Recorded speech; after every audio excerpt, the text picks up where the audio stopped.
So Monica, could you give an example of what a strong, powerful community would be?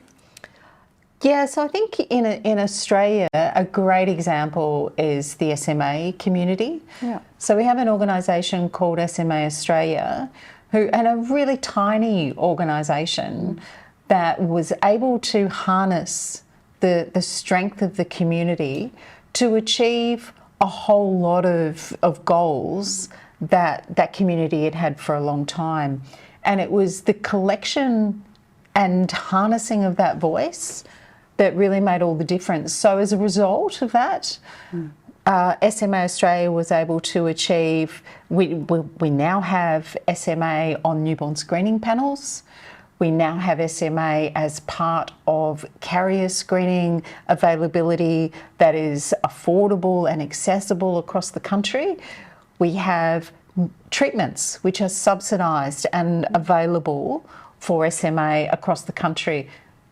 Wouldn't have happened without SMA Australia and the work that they did to harness a unified community voice. That's fantastic to hear, and I know also I could mirror that with New Zealand in the sense that the SMA community there, for their tireless work around proposing for access to medicines, and also cystic fibrosis community with a unified, powerful community voice, which led to ultimately access to a medicine that was not going to be available from any other pressure point. Having the ability to go and talk and tell authentic stories from a community perspective with authenticity led to a change and an access to a medicine, which basically changes lives. So ultimately, it's saving those young children coming through. Yeah, and we know that are in a position right now where they have harnessed the voice, or they know how to harness the voice, and yet we know that every life deserves the same chance. So harnessing and building that strong community is just a critical step along the way.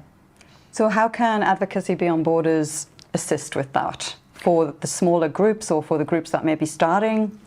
So I think the first step is to establish where your community is at. Is your community already strong, or is your community at a point where there is work to be done to create that strong community? So we have a self-assessment tool that is accessible on the website so that you can work through some questions and work out where your community is at, what the environment is like that your community is operating in, and put yourself in a great position to determine what's your next step. What do you need to do next? That sounds wonderful. So if people wish to go to the website and check on that self-assessment tool and get the information they need about where their community is at, and then they could come and talk to us and we can then see what the next steps would be. Or they might know what the path is. Already, true. Once they go through the self-assessment tool, it might be really clear what their next steps need to be, which is, I mean, that's fabulous. So the option's there. Once you know, then you know what to do next. Then you can plan. Yeah. Wonderful. Thanks, Monica.